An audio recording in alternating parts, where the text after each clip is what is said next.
दोस्तों, कैसे हैं आप लोग। एक बार वापस से आपका स्वागत है मेरे चैनल में। पिछले बार की तरह हम आगे बात करेंगे तो मेवाड़ के इतिहास के बारे में। इस कड़ी में आप 2 भाग तो देख चुके हैं, अब आप तीसरा भाग देख रहे हैं। तीसरे भाग में अब हम आगे महाराणा अमर सिंह प्रथम के बारे से शुरू करेंगे।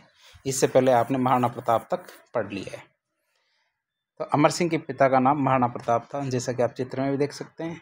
अमर सिंह ने मुगल मेवाड़ संधि, जो उनके पुत्र थे कर्ण सिंह अर्थात युवराज कर्ण सिंह के दबाव में आके की थी। नहीं तो अमर सिंह ये संधि करने वाले नहीं थे, अर्थात मुगलों से वो घबराते नहीं थे। लेकिन कर्ण सिंह अब और युद्ध नहीं चाहते थे, इसलिए उन्होंने मुगल मेवाड़ संधि की। और ये कर्ण सिंह जो उनके युवराज है, उनके दबाव में आके की थी। अमर सिंह के बेटे का नाम कर्ण सिंह था। तो मैं आपको जो हमारे अमर सिंह है उनके चित्र दिखा देता हूँ। तो ये हमारे अमर सिंह जी प्रथम है। अमर सिंह जी प्रथम है, ये इनकी वीरता महाराणा प्रताप के समतुल्य ही थी। तो इसके आगे हम बात करते हैं। अमर सिंह मुगल मेवाड़ संधि से बहुत निराश थे, अर्थात वह कभी भी मुगलों की अधीनता स्वीकार नहीं कर सकते थे। इसलिए उस संधि करते टाइम वो सबसे ज़्यादा निराश थे। और फिर उन्होंने राजपाट त्याग दिया और अमर सिंह नौचौकी नामक एक स्थान है, वहाँ पे जाके रहने लगे। नौचौकी नामक स्थान राजस्थान के राजसमंद जिले में है। वहीं उसे ही बाद में महाराणा राज सिंह ने नौचौकी की पाल पर 25 शिलालेखों पर राजसमंद झील का निर्माण करवाया था। तो वही नौचौकी पाल है, वहाँ पे अमर सिंह जाकर रहने लगे थे। बाद में अमर सिंह ने राजसमंद जिले की नौचौकी नामक स्थान पर राजसमंद झील का निर्माण करवाया था। मेवाड़ की तरफ से हरिदास और शुभकरण मुगल मेवाड़ संधि का प्रस्ताव लेकर मुगल दरबार गए थे।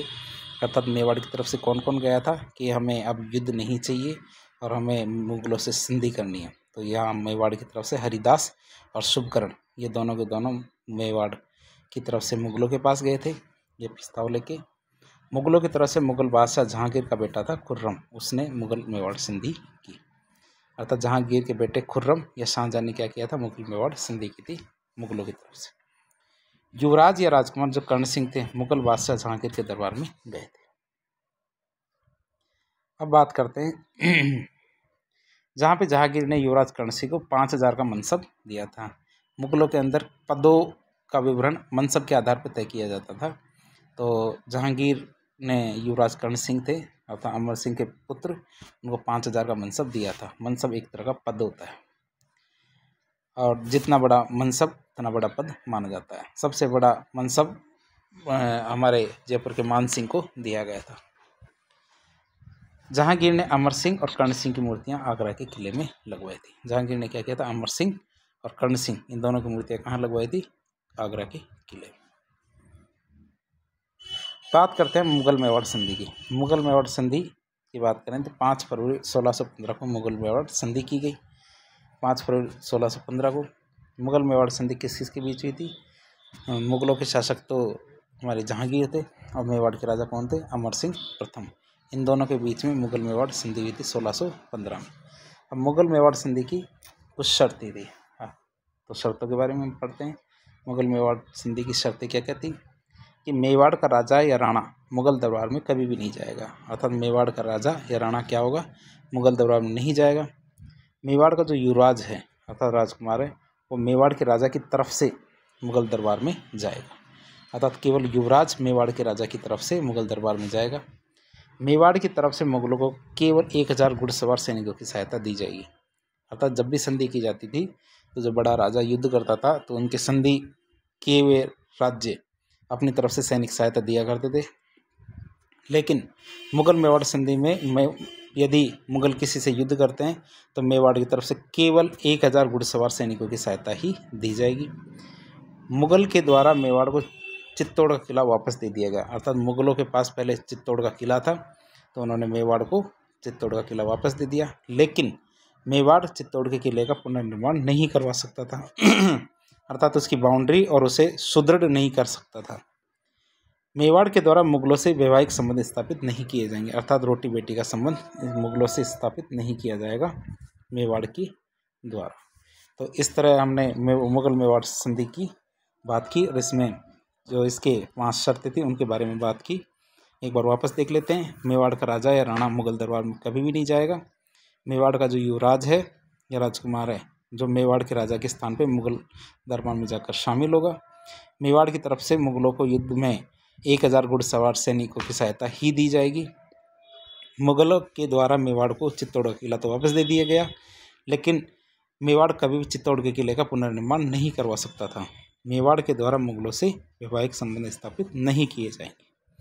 तो इस तरह हमने देखा मुगल मेवाड़ संधि के बारे में। अब बात करते हैं इस संधि का प्रभाव क्या पड़ा, मुगल मेवाड़ संधि से क्या प्रभाव पड़ा। पहला प्रभाव तो यह पड़ता है महाराणा सांगा और महाराणा प्रताप के समय से जो चली है स्वतंत्रता की भावना थी वह अब खत्म हो चुकी थी लगभग, अर्थात मेवाड़ ने मुगलों के आगे अपनी अधीनता को स्वीकार कर लिया। जो स्वतंत्र रहने की जो भावना थी उसको आघात लगा। युद्ध बंद होने से मेवाड़ में शांति की व्यवस्था सुनिश्चित हुई, जिसके बाद कलात्मक गतिविधियों को भी बढ़ावा मिला। नहीं तो इस संधि से पहले सभी लोग युद्ध में युद्धरत रहते थे और कलात्मक गतिविधियों के लिए समय और पैसा दोनों ही बचा नहीं पाते थे। लेकिन जैसे ही ये संधि होती है तो उसके बाद दोनों राज्यों में मेवाड़ में और मुगलों के बीच में शांति व्यवस्था स्थापित हुई, जिसके कारण कलात्मक गतिविधियों के लिए समय बचा, पैसा बचा, तो इन गतिविधियों को बढ़ावा मिला। अब बात करते हैं मुगल मेवाड़ संधि के बारे में जानकारी कैसे मिलती है हमें। मुगल मेवाड़ संधि के बारे में जानकारी की बात करें तो पुष्कर महल जो है 1615 के अंदर एक अभिलेख लगा हुआ है। पुष्कर महल जो कहाँ पे, पुष्कर में, वहाँ पे 1615 का एक अभिलेख है जो जहांगीर के द्वारा लगवाया गया था, उससे हमें जानकारी मिलती है। शाहजहानी मस्जिद है, उसका अभिलेख से हमें जानकारी मिलती है जो 1637 का बना हुआ था, और सर थॉमस रो की जो बुक है उससे हमें इसकी जानकारी मिलती है। तो 3 जानकारी की स्रोत है जिससे हमें मुगल मेवाड़ संधि के बारे में और उनकी शर्तों के बारे में जानकारी मिलती है। तो एक एक करके हम इनके बारे में पढ़ते हैं। जहांगीर के पुष्कर महल का अभिलेख, यह अभिलेख 1615 का है। जो ये अभिलेख है राजस्थान के अजमेर जिले के पुष्कर नामक स्थान से हमें प्राप्त हुआ है। जहांगीर ने पुष्कर में महल का निर्माण करवाया था और महल के बाहर एक अभिलेख लगवाया था जिसे पुष्कर महल का अभिलेख कहते हैं। और पुष्कर महल के अभिलेख से मुगल मेवाड़ संधि की जानकारी मिलती है। तो ये जानकारी का पहला स्रोत है जिसमें हमें जहांगीर के द्वारा बनवाया गया पुष्कर में पुष्कर महल था, उसके बाहर एक अभिलेख था जिससे हमें इसकी जानकारी मिलती है। इसके आगे हम बात करते हैं एक अभिलेख की जो है शाहजहानी मस्जिद का अभिलेख। यह अभिलेख 1637 का बना हुआ है। यह अभिलेख कब का बना हुआ है? 1637 का। और यह अभिलेख राजस्थान के अजमेर जिले से प्राप्त होता है। मुगल बादशाह शाहजहां के द्वारा अजमेर में इस मस्जिद का निर्माण किया गया, इसलिए इसको शाहजहानी मस्जिद भी कहते हैं। शाहजहां के द्वारा अजमेर में बनवाई गई मस्जिद को शाहजहानी मस्जिद भी कहते हैं। तो शाहजहां ने जो शाहजहानी मस्जिद बनवाई थी उसके बाहर एक अभिलेख लगवाया, उसे शाहजहानी मस्जिद का अभिलेख कहते हैं। और इस अभिलेख से भी मुगल मेवाड़ संधि की जानकारी मिलती है। और सर थॉमस रो की बात करें तो सर थॉमस रो के अनुसार मुगल बादशाह ने मेवाड़ के राणा को बुद्धि से अधीन किया था, ताकत से नहीं। ये उनका कथन था। सर थॉमस रो ने क्या किया कि मुगल बादशाह ने क्या किया, मेवाड़ के राणा को ताकत से अधीन तो कर नहीं पाया लेकिन उसको बुद्धि से अधीन कर लिया था। तो इस तरह हमने महाराणा कर्ण जो अमर सिंह प्रथम के बारे में पढ़ा और अब उनके राजकुमार कर्ण सिंह के बारे में पढ़ेंगे। इसी क्रम में अगले महाराणा हमारे कर्ण सिंह। कर्ण सिंह का शासनकाल 1620 से 1628 तक रहा। अर्थात वैसे तो ये सन ज़्यादा इम्पोर्टेंट नहीं है लेकिन ये उस समय के समकालीनता को देखने के लिए महत्वपूर्ण हो सकते हैं। महाराणा कर्ण सिंह के पिता का नाम महाराणा अमर सिंह प्रथम था। अर्थात महाराणा अमर सिंह प्रथम के पुत्र थे कर्ण सिंह। महाराणा कर्ण सिंह ने उदयपुर में कर्णविलास और दिलकुश महलों का निर्माण करवाया था। उदयपुर में किन किन का निर्माण करवाया? कर्णविलास और दिलकुश महलों का निर्माण किसने करवाया? महाराणा कर्ण सिंह ने।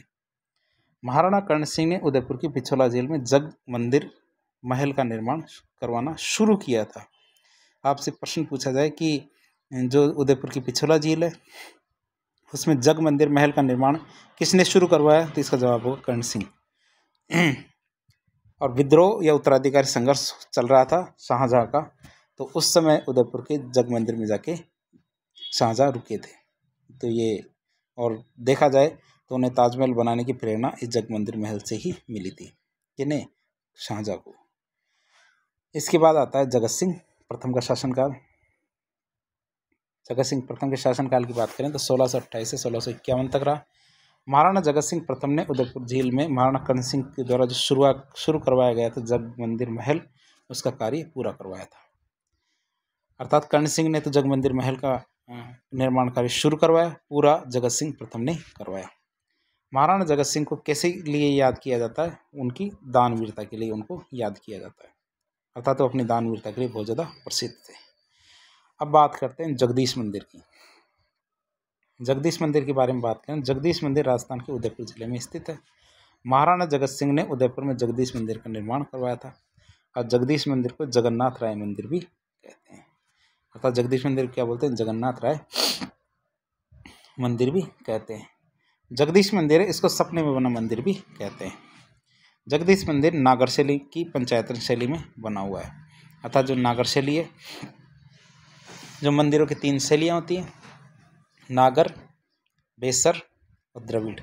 अर्थात नागर शैली उत्तरी भारत की है, द्रविड़ शैली हमारे दक्षिण भारत की होती है और मध्य भारत की शैली कौन सी है? बेसर शैली। तो हमारे उत्तर भारत की शैली है नागर शैली। उसकी जो पंचायतन शैली है, जिसमें आपको पता होगा एक मुख्य ईश्वर बीच में और उसके 4 कोनों पे 4 ईश्वर की मूर्तियां लगी होती हैं, इसे पंचायतन शैली कहते हैं। और इनके कोनों पर यहाँ पे सीढ़ियाँ होती है, यहाँ पे सीढ़ियाँ, यहाँ पे सीढ़ियाँ और यहाँ पे सीढ़ियाँ होती हैं। तो इस तरह ये पंचायतन शैली कहलाती है। तो जगदीश मंदिर क्या नागर शैली की पंचायतन शैली में बना हुआ है। अब जगदीश मंदिर के वास्तुकार कौन कौन है? अर्जुन, भाणा, जिसको भाण भी कहते हैं, और मुकुंद, ये क्या है? जगदीश मंदिर के वास्तुकार है। मैं आपको जगदीश मंदिर के दर्शन करवा देता हूँ। ये हमारा जगदीश मंदिर है उदयपुर का। बोलो जगदीश जी महाराज की जय हो। तो आगे हम बात करते हैं इसी क्रम में तो जगन्नाथ राय प्रशस्ति के बारे में बात करते हैं। तो जगन्नाथ राय प्रशस्ति के बारे में बात करें तो जगन्नाथ राय प्रशस्ति उदयपुर के जगन्नाथ राय मंदिर में लगवाई गई थी। जगन्नाथ राय प्रशस्ति के लेखक थे कृष्ण भट्ट। अर्थात जगन्नाथ राय प्रशस्ति किसने के द्वारा लिखी गई थी? कृष्ण भट्ट के द्वारा लिखी गई थी। जगन्नाथ राय प्रशस्ति में हल्दीघाटी युद्ध का वर्णन मिलता है। अर्थात हल्दीघाटी युद्ध के बारे में जानकारी किससे मिलती है? जगन्नाथ राय प्रशस्ति से। इसके बाद आता है नौजूबाई का मंदिर। एक एक करके हम सभी टॉपिकों के बारे में अध्ययन करेंगे। नौजूबाई के मंदिर की बात करें तो नौजूबाई महाराणा जगत सिंह की दाई माँ थी। अर्थात महाराणा जगत सिंह को पाला किसने था? नौजूबाई ने पाला था। महाराणा जगत सिंह ने उदयपुर में नौजूबाई के लिए मंदिर बनवाया था, जिसे नौजूबाई का मंदिर भी कहा जाता है। और नौजूबाई का मंदिर क्या था? एक विष्णु मंदिर था, जहाँ वो विष्णु की पूजा करते थे। इसके बाद महाराणा राज सिंह की बात करते हैं। महाराणा राज सिंह एक प्रतापी राजा थे, जो मेवाड़ के राजा थे। उनका शासनकाल 1652 से 1680 तक था। महाराणा राज सिंह ने मुगल बादशाह शाहजहाँ के खिलाफ आक्रामक नीति अपनाई थी। जो शाहजहाँ थे मुगल बादशाह, उनके खिलाफ इन्होंने कैसी नीति अपनाई? आक्रामक नीति अपनाई और चित्तौड़ के किलों का पुनर्निर्माण करवाना शुरू किया, जबकि मुगल मेवाड़ संधि के अंतर्गत चित्तौड़ के किले का पुनर्निर्माण नहीं करवाया जा सकता था। लेकिन महाराणा राज सिंह ने चित्तौड़ के किले का पुनर्निर्माण करवाना शुरू कर दिया। मुगलों के बीच जो उत्तराधिकार संघर्ष था, तो उसमें राज सिंह ने औरंगजेब की सहायता की थी। अर्थात शाहजहाँ के खिलाफ जब उत्तराधिकारी संघर्ष चल रहा था, तो औरंगजेब की सहायता किसने की? महाराणा राज सिंह ने।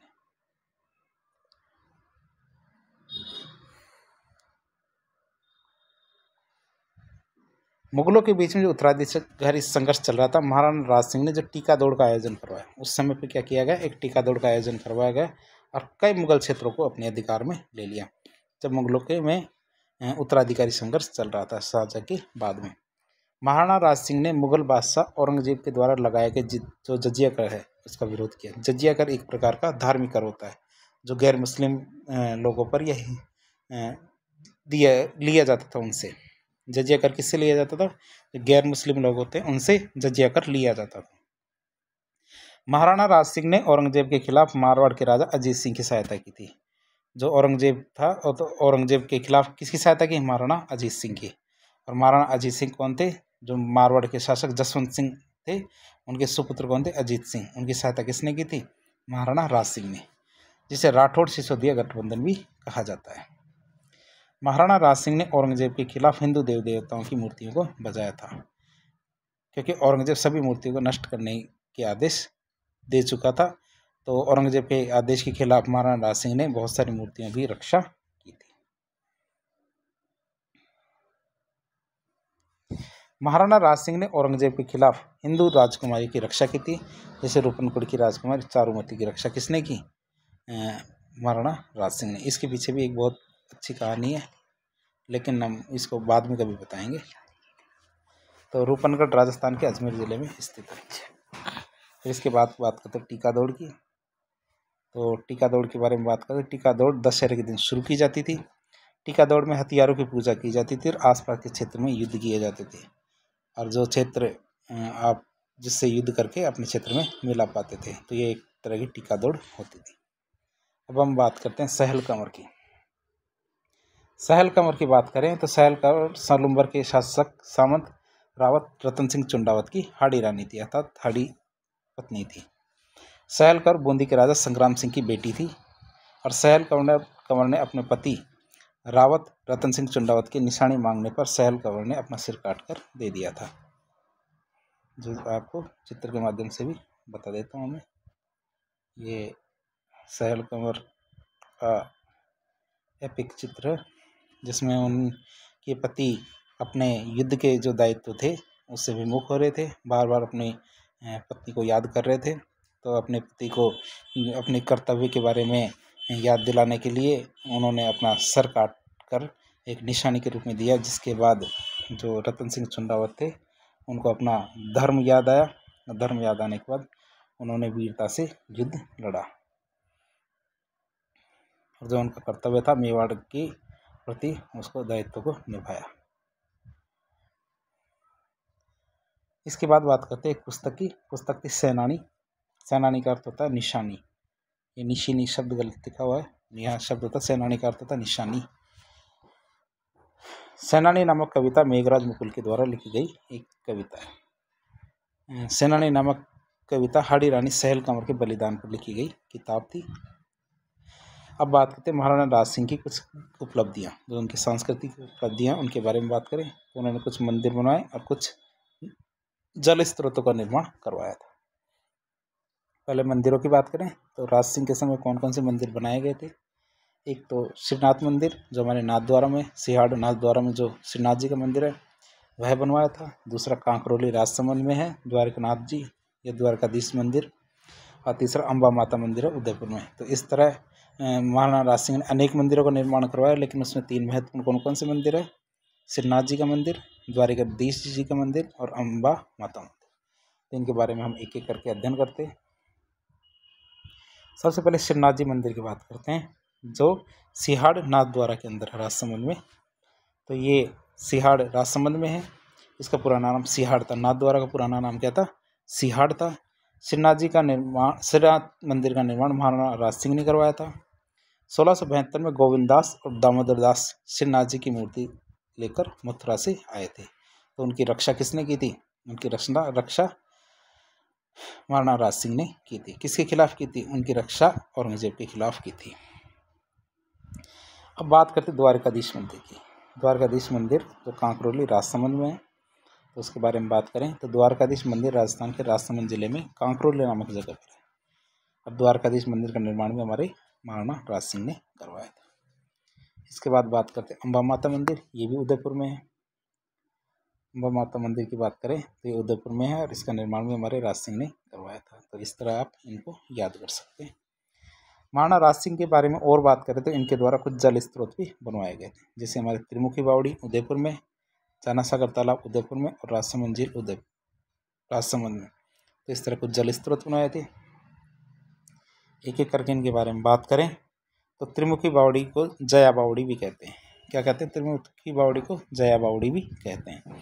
त्रिमुखी बावड़ी राजस्थान के उदयपुर जिले में स्थित एक बावड़ी है, और इस बावड़ी का निर्माण महाराणा राज सिंह की रानी जो रामरसदे थी उनके द्वारा करवाया गया था।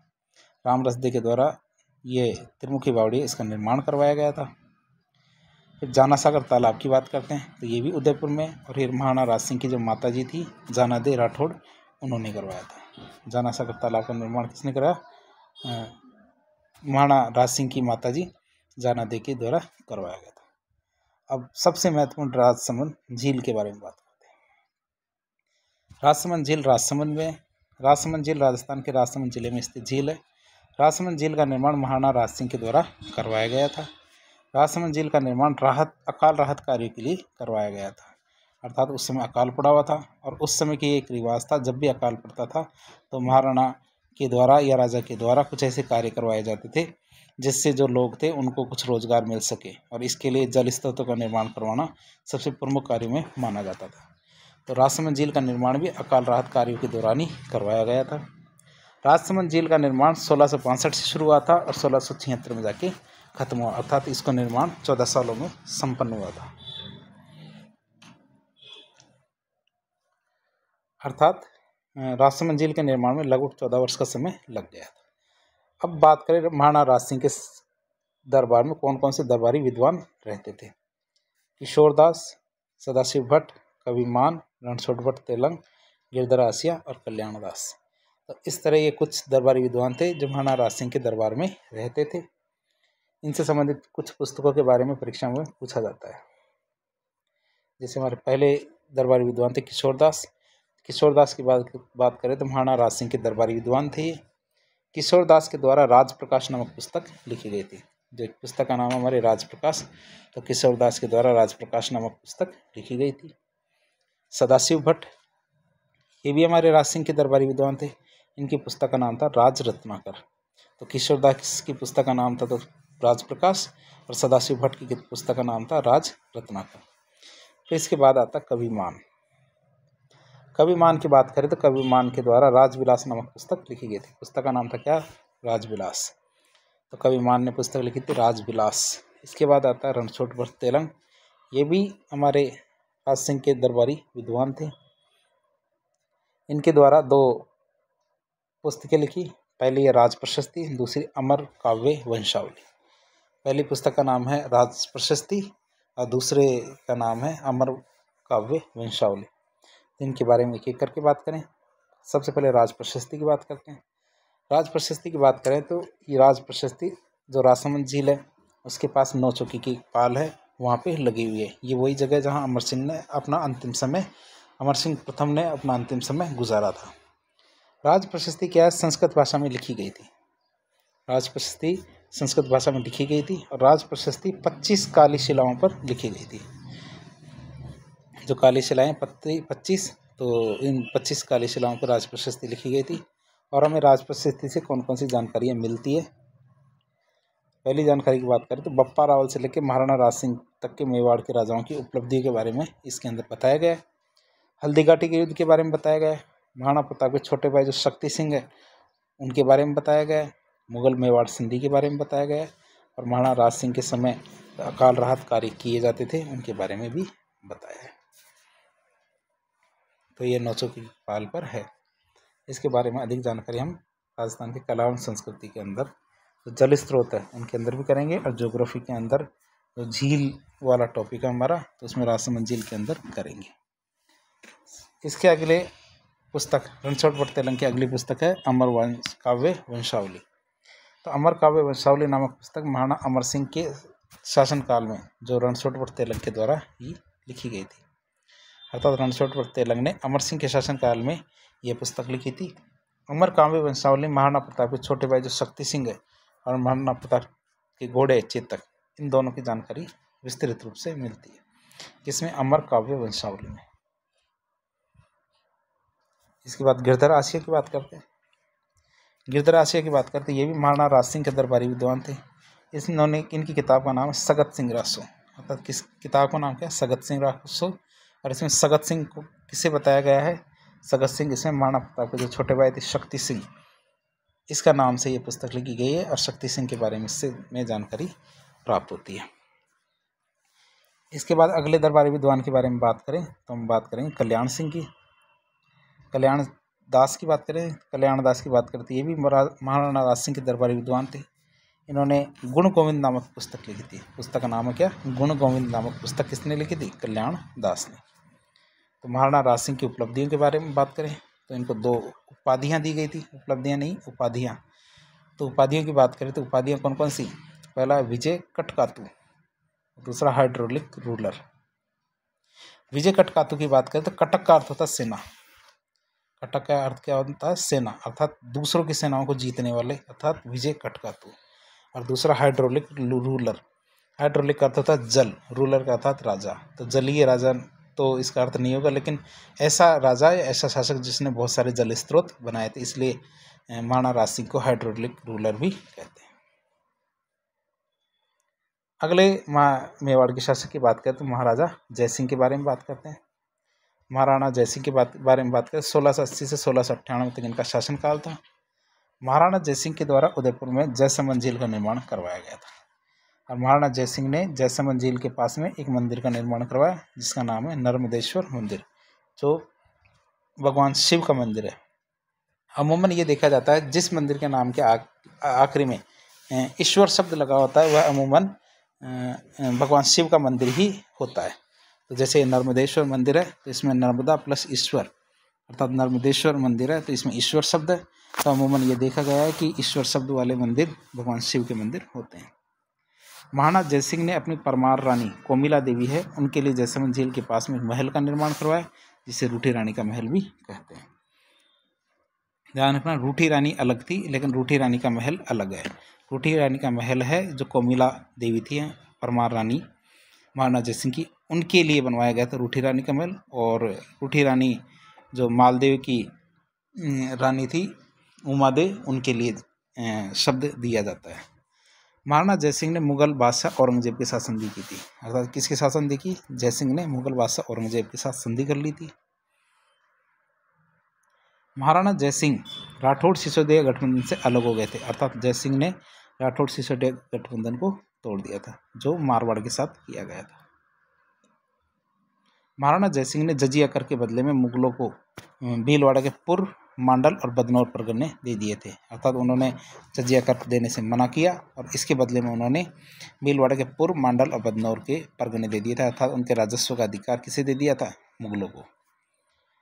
इसके बाद बात करते हैं महाराणा अमर सिंह सेकंड। महाराणा अमर सिंह सेकंड के शासनकाल में मेवाड़ में अमरशाही पगड़ियाँ सबसे ज़्यादा लोकप्रिय हुई थी और अमरशाही पगड़ी को अटपटी पगड़ी भी कहते थे। महाराणा अमर सिंह द्वितीय के शासनकाल में राजस्थान में पगड़ियों की शुरुआत मानी जाती है।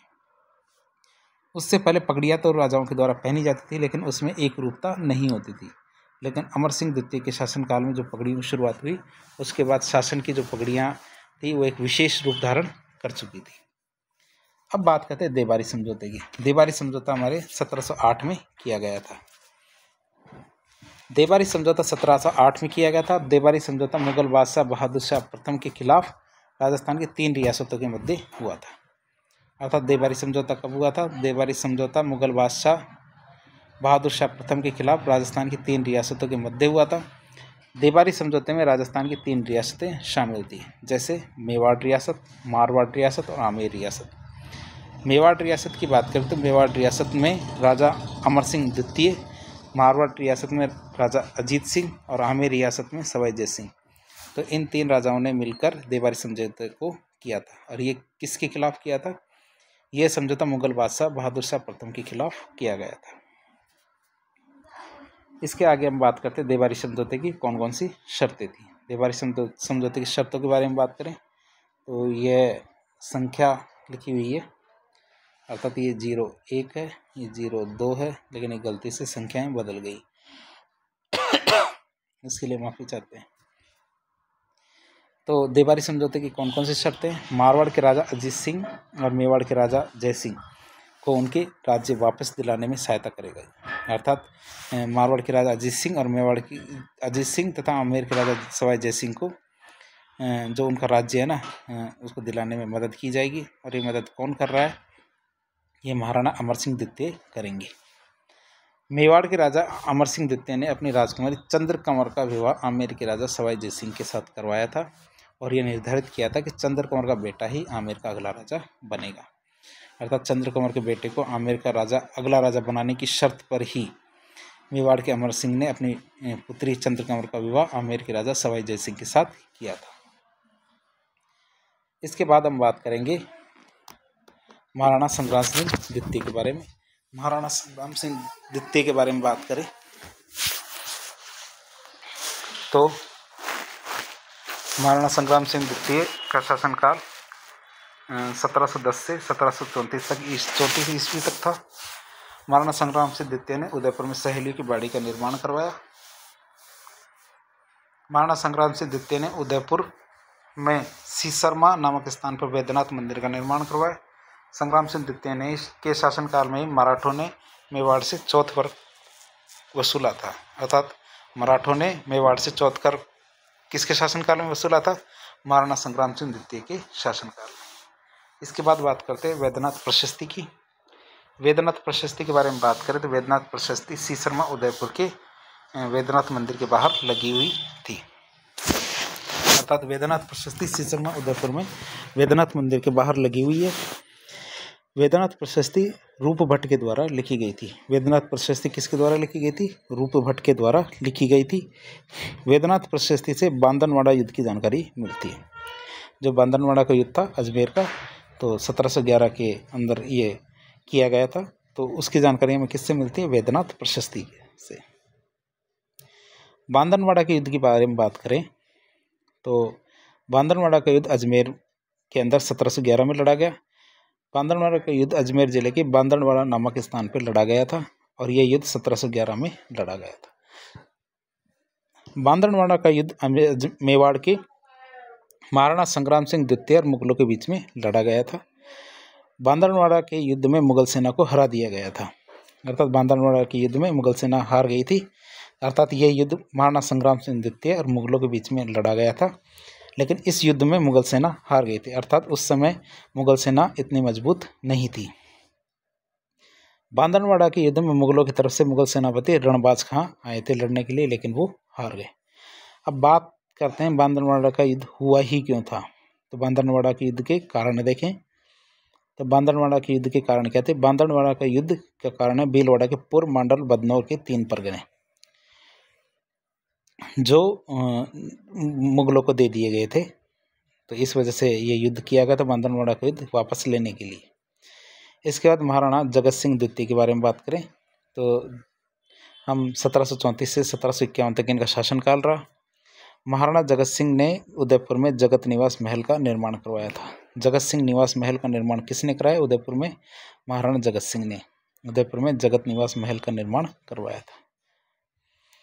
अब बात करते हैं एक इम्पोर्टेंट सम्मेलन की, जो है हुड्डा सम्मेलन। हुड्डा सम्मेलन के बारे में बात करें तो यह क्यों किया गया था और कब किया गया था, इसके बारे में कभी कभी परीक्षा में पूछा जाता है और इसकी क्या शर्तें थी, विशेषताएं थी, इनके बारे में हम जानकारी प्राप्त करेंगे। हुड्डा सम्मेलन 17 जुलाई 1734 को हुआ था। हुड्डा सम्मेलन की शुरुआत महाराणा संग्राम सिंह द्वितीय के शासनकाल में हुई थी, परंतु हुड्डा सम्मेलन महाराणा जगत सिंह द्वितीय के शासनकाल में ही संपन्न हुआ था।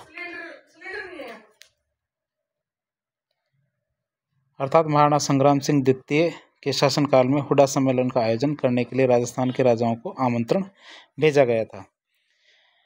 अब बात करें इसके बारे में, दोबारा बात करते हैं। हुड्डा सम्मेलन की शुरुआत महाराणा संग्राम सिंह द्वितीय के शासनकाल में हुई थी, परंतु हुड्डा सम्मेलन महाराणा संग्राम सिंह द्वितीय के शासनकाल में संपन्न करवाया गया था।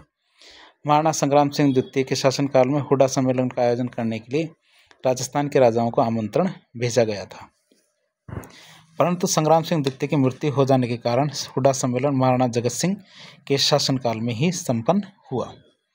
हुड्डा सम्मेलन की बात करें तो हुड्डा सम्मेलन राजस्थान के भीलवाड़ा जिले में हुआ था। हुड्डा सम्मेलन राजस्थान के राजपूत राजाओं का मराठों के खिलाफ किया गया सम्मेलन था। अर्थात मराठों को राजस्थान में प्रवेश करने से रोकने के लिए सभी राजाओं ने मिलकर हुड्डा सम्मेलन किया था और यह हुड्डा सम्मेलन 17 जुलाई 1734 को हुआ था। अब इस सम्मेलन की शुरुआत की बात करते थे तो हम देखते थे कि संग्राम सिंह द्वितीय के समय में इसकी शुरुआत की गई, लेकिन संग्राम सिंह द्वितीय की मृत्यु हो जाती है। तो जो महाराणा जगत सिंह सेकंड है तो उनके शासनकाल में इसको पूरा किया जाता है और ये राजस्थान के भीलवाड़ा जिले में हुआ था। और ये क्यों किया गया था? ये राजपूत राजाओं का मराठों के खिलाफ किया गया सम्मेलन था। अब बात करते हैं हुड्डा सम्मेलन में राजस्थान के कौन कौन से राजा शामिल हुए थे। हुड्डा सम्मेलन में राजस्थान के कौन कौन से राजा शामिल हुए थे? हमारे मेवाड़ से तो जगत सिंह द्वितीय, जयपुरिया में आमेर से सवाई जय सिंह, मारवाड़ से अभय सिंह, उभय सिंह, नागौर से बख्त सिंह, बीकानेर से जोरावर सिंह, बूंदी से दलेल सिंह, किशनगढ़ से राज सिंह, कोटा के दुर्जन साल और हमारे करौली से गोपाल पाल। तो हुड्डा सम्मेलन का अध्यक्षता तो महाराणा जगत सिंह द्वितीय के द्वारा ही की गई थी। हुड्डा सम्मेलन का आयोजन आमेर जयपुर के राजा सवाई जयसिंह के सिफारिश पर की गई थी। अर्थात सवाई जयसिंह ने कहा था कि हमें एक साथ इकट्ठे होना है और मराठों के खिलाफ युद्ध लड़ना है। तो युद्ध लड़ने के लिए सबसे पहले हमें एक सेना खड़ी करनी होगी। उस सेना को के लिए हमें सबको साथ मिलकर कार्य करना होगा। तो हुड्डा सम्मेलन का सुझाव किसने दिया था? सवाई जयसिंह ने। हुड्डा सम्मेलन के द्वारा कौन कौन से निर्णय लिए गए थे? हुड्डा सम्मेलन में कौन कौन से निर्णय लिए गए? पहला निर्णय था कि राजस्थान के सभी राजा मराठों के खिलाफ एक दूसरे की सहायता करेंगे। वर्षा ऋतु समाप्त होने के बाद रामपुरा मालवा में मराठों के खिलाफ युद्ध किया जाएगा। अर्थात जब वर्षा ऋतु समाप्त हो जाएगी तो उसके बाद रामपुरा मालवा में मराठों के खिलाफ युद्ध किया जाएगा। हुड्डा सम्मेलन के प्रभाव और परिणामों की बात करें तो हुड्डा सम्मेलन के क्या प्रभाव थे या इसका क्या परिणाम निकले? राजाओं के आपसी मतभेद के कारण हुड्डा सम्मेलन असफल हो गया। अतः राजा अपने मतभेद अर्थात सभी राजा एक मत नहीं हुए, जिसकी वजह से हुड्डा सम्मेलन असफल हो गया।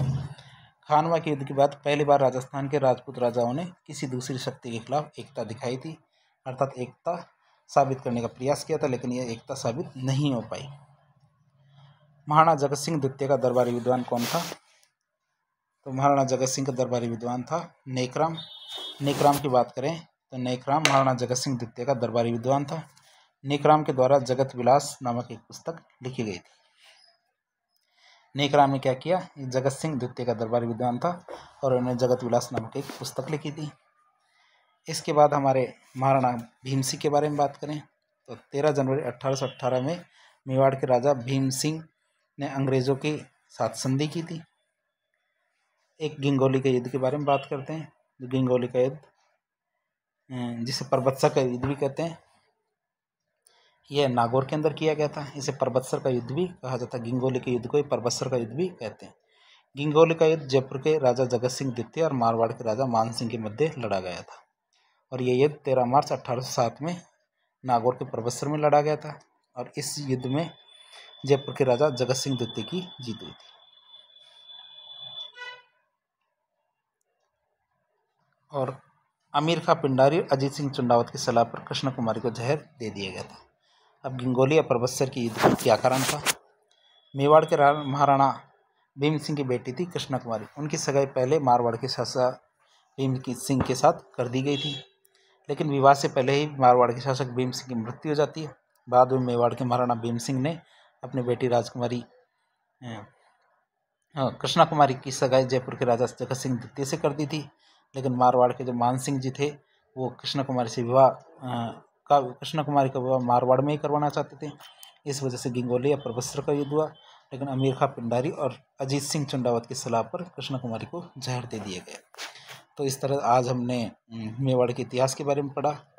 और यदि आपको हमारा वीडियो पसंद आया तो वीडियो को लाइक करें, और यदि आप इस चैनल से जुड़ना चाहते हैं तो चैनल को सब्सक्राइब करें। धन्यवाद।